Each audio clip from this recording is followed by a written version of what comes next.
జై శ్రీరామ్. శ్రీమాత్రే నమః. శ్రీ గురుభ్యో నమః. 2024 సంవత్సరం మార్చి 31వ తారీఖు నుంచి ఏప్రిల్ 6వ తారీఖు వరకు కూడా ఈ వారం యొక్క వార ఫలితాలు.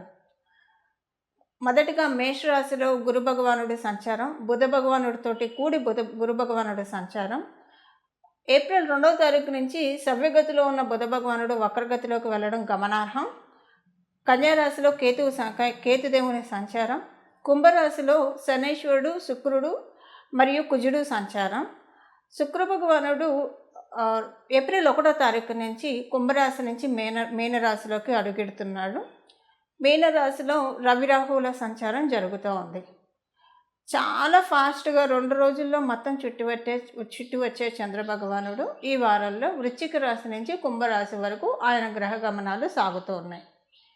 ఈ గోచర గ్రహస్థితులు ద్వాదశ రాశుల వాళ్ళకి ఎలాంటి ఫలితాలను ఇస్తున్నాయి? అసలు ఈ వారం ఏమన్నా గోచర గ్రహస్థితుల్లో ఏదైనా ప్రత్యేక గ్రహస్థితి ఉందా?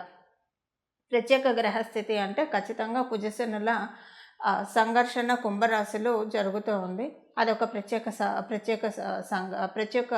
ప్రత్యేకతను సంతరించుకుంది. అన్నిటికంటే ప్రత్యేకం శుక్ర భగవానుడు ఆయనకి ఉచ్చ రాశి అయిన మీనరాశిలోకి ప్రవేశిస్తూ ఉన్నారు. మన ఈ కలియుగంలో అంతా బాగున్నాము, అన్ని రకాలుగా మాకు ఏ విధమైన లోటు లేదు అని చెప్పేవాళ్ళు తక్కువగానే కనిపిస్తారు. అని చెప్పేవాళ్ళు ఎవరికైతే శుక్రబలం బాగా అంటే మెటీరియల్ కంఫర్ట్స్ మొత్తం లౌకికమైన విషయాల్లో అన్నిట్లో ఆనందంగా ఉండి దాన్ని వాళ్ళు మేము ఆనందంగా ఉన్నామని అడ్మిట్ చేస్తున్న వాళ్ళు ఎవరైతే ఉంటారో వాళ్ళందరూ కూడా శుక్రబలం బాగా ఉండంగా పుట్టిన వాళ్ళే. అయితే గురుబలం ఎవరికైతే బాగా ఉంటుందో ఎంత కలుగుంటే అంతలో తృప్తిని పొందుతారు. ఎక్కువగా పారమార్థికంగా లౌకికం కంటే పారమార్థికంగా ఎక్కువగా కనెక్ట్ అవ్వాలని చూస్తారు. అలాంటి గురు భగవానుడు రాశిలోకి శుక్ర భగవానుడు ఆయన ఉచ్చస్థానం తీసుకోబోతూ ఉన్నారు. ఉచ్చస్థానంలోకి ఆయన వచ్చారు. ఈ శుక్ర భగవానుడు ఉచ్చస్థానంలో ఈ నెల మొత్తం 1 నెల సంచారం జరుగుతుంది. ఈ సంచార రీత్యా యాక్చువల్గా మనం ఇప్పుడు ఈ వారం చెప్పుకున్న తర్వాత ఒక వారాలకు కూడా ఇది వర్తిస్తుంది. ఈ గోచర గ్రహస్థితుల రీత్యా శుక్ర భగవానుడు మీనరాశుల సంచారం ద్వాదశ రాశుల వారికి కూడా డెఫినెట్గా ఏదో ఒక విషయంలో ప్లస్ ఉంటుంది. ఆ ప్లస్ ఏంటి అన్న విషయాన్ని మనం ఇప్పుడు తెలుసుకుందాం. కుజశనుల సంచారం కుంభరాశిలో జరుగుతుంది. సహజ లాభస్థానము మేషరాశి నుంచి కాలపురుషుడి కుండలిలోంచి సహజ లాభస్థానమైన కుంభరాశిలో కుంభరాశ్యాధిపతి అయిన శనీశ్వరుడితోటి కూడి కుజ భగవానుడు సంఘర్షణ. ఇది ద్వాదశ రాశుల వాళ్ళకి ఈ వారం ఎలాంటి ఫలితాలను ఇస్తుంది? మీనరాశిలోకి శుక్ర భగవానుడు అడుగు పెట్టాడు. అక్కడ రాహు భగవానుడితోటి ఉన్నాడు, రవితోటి ఉన్నాడు. ఇక్కడ ఒక విషయం ఏంటంటే సూర్యనారాయణ మూర్తి అంటే రవిగ్రహము శుక్ర భగవానుడు రాశిలోనే నీచ పొందుతాడు. అంటే ఆయన తులారాశిలో నీచ పొందుతాడు. మేషరాశిలో ఆయన ఎగ్జాల్టేషన్ పాయింట్ తీసుకుంటాడు. అలాగే తులారాశిలో ఆయన నీచ పొందుతాడు. అయితే ఇప్పుడు ఆయన నీచ పొందట్లేదు. మీనరాశిలోనే ఆయన సంచారం సాగుతూ ఉంది. తర్వాత ఆయన ఉచ్చ రాశిలోకి వెళ్ళబోతూ ఉన్నాడు. ఇప్పుడు ఇదంతా ఎందుకు చెప్తున్నానంటే శుక్ర భగవానుడు ఆయన తులారాశిలో శుక్ర భగవానుడు రాశి అయిన తులారాశిలో ఆయన ఉచ్చస్థానం తీసుకోబోతూ వాళ్ళిద్దరూ కలిసి మీనరాశిలో ప్రయాణం ఈ వారం అంతా సాగుతుంది. తర్వాత మీనరాశిలోంచి ఆయన ఏ రాశికి వెళ్తాడు? మేషరాశి కంటే ఇప్పుడు ఆయన ఉచ్చస్థానానికి దగ్గరగా ఉన్నాడు. ఉచ్చస్థానానికి దగ్గరగా ఉన్నాడు కాబట్టి ఇది కూడా ఒక ప్రత్యేకమైన అంశము. ఈ విషయాలు ఇప్పుడు రవి శుక్రుల కలయిక, రాహు భగవానుడితోటి కూడిన రవి శుక్రుల కలయిక ద్వాదశ రాశుల వాళ్ళకి ఎలాంటి అంశాలను చోటు చేసుకోబోతున్నాయో ఇవన్నీ కూడా మనం తెలుసుకోవడానికి ప్రయత్నిద్దాం. వృశ్చిక రాశిలో పుట్టిన వాళ్ళకి ఈ వారం మంచి ఆలోచనలు వస్తాయి, మంచి నిర్ణయాలు తీసుకోగలుగుతారు. మీ ఆలోచనలలో ఎక్కువగా డబ్బుకి సంబంధించిన ఆలోచనలు ఎక్కువగా ఉంటాయి. ఎలా చేస్తే సెట్ అవుతారు, ఎలా చేస్తారు, ఏం చేస్తే, ఏ పనులు చేస్తే, ఏ స్టడీస్ నేర్చుకుంటే మీరు సెట్ అవుతారు, ఇలాంటి వాటిలో మీకు ఒక క్లారిటీ వస్తుంది. సో ఒకవేళ కనుక ఏ ఉద్యోగం చేస్తే లేదా ఏ వ్యాపారం చేస్తే మీకు బాగా ఆర్థికంగా నిలదొక్కునే విధంగా మీకు ఉంటుంది.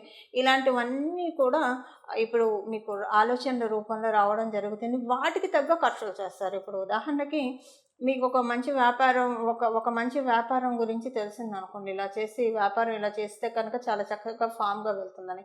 దానికి తగ్గట్టు ఖర్చవుతుంది కదా! మరి వ్యాపారం అంటే అలా ఖర్చుంటుంది. అలాగే మీరు ఏదన్నా నేర్చుకుంటే మంచి ఉద్యోగం వస్తుందంటే అలా నేర్చుకోవడానికి, ఆ సబ్జెక్ట్ నేర్చుకోవడానికి డబ్బు ఖర్చవుతుంది కాబట్టి అలా డబ్బు ఖర్చవుతుంది.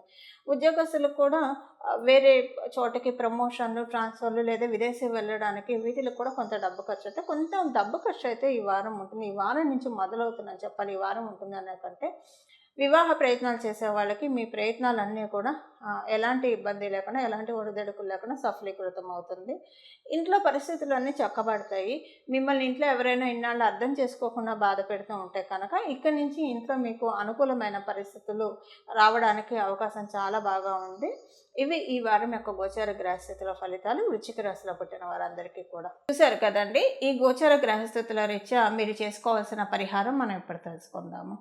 పరిహారం వచ్చేసేసి ప్రతిరోజు కూడా సూర్యనారాయణ మూర్తికి అర్ఘ్యప్రదానం చేయడం ఒకటి. ఒక రాగి చెంబు నిండా నీళ్లు తీసుకొని అందులో ఒక గులాబీ పువ్వు కానీ లేదా తెల్లటి పువ్వులు కానీ ఏవైనా సరే ఒక పువ్వు వేసి అది సూర్యనారాయణ మూర్తికి అర్ఘ్యప్రదానం చేయడము. అలాగే ప్రతిరోజు సూర్యనారాయణ మూర్తికి కలకండ మిశ్రీలు అంటారు కదా, ఆ మిశ్రీలు నైవేద్యం పెట్టి అవి తినండి. అవి మీరు మాత్రమే తినండి. ఎవరైతే నైవేద్యం పెడుతున్నారో వాళ్ళు మాత్రమే తినండి. మీ కుటుంబ సభ్యులకి పెట్టచ్చు.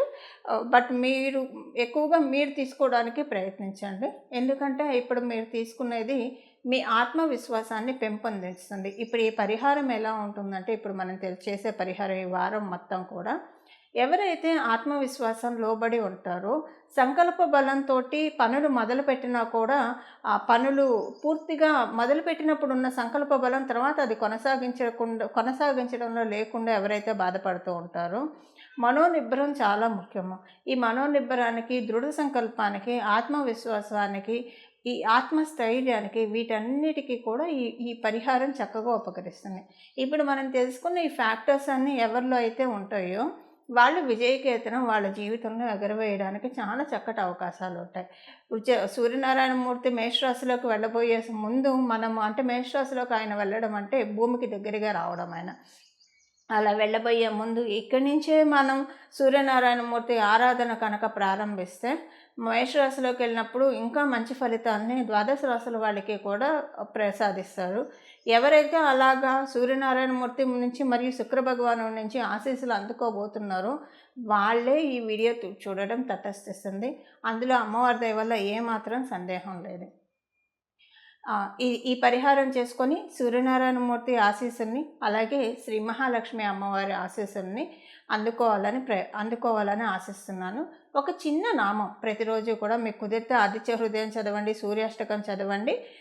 ఒకవేళ ఇది కుదరకపోతే కనుక ఈ చిన్న నామాన్ని రోజు స్మరించుకోవడానికి సూర్యనారాయణ మూర్తి ముందు కనీసం ఒక 21 సార్లు, 41 సార్లు, 108 సార్లు మీ సమయాన్ని అనుసరించి 21 సార్లు అయితే మినిమంగా చదువుకోవడానికి ప్రయత్నించండి. మనసులో అనుకోవడానికి ప్రయత్నించండి. ఆ నామాన్ని ఇప్పుడు మనం చూద్దాం. భానుమండల మధ్యస్థ భైరవి భగమాలిని. భానుమండల మధ్యస్థ భైరవి భగమాలిని. భానుమండల మధ్యస్థ భైరవి భగమాలిని. ఈ నామాన్ని ఇది మళ్ళీ బీజాక్షరాలు ఏం చేర్చకుండా ఉత్తగా ఈ నామంతో సూర్యనారాయణ మూర్తిని ప్రార్థించడానికి ప్రయత్నించండి. చక్కటి శుభాశీస్సులు చక్కగా అందుకోండి. మంగళం. నమో భగవతే వాసుదేవాయ.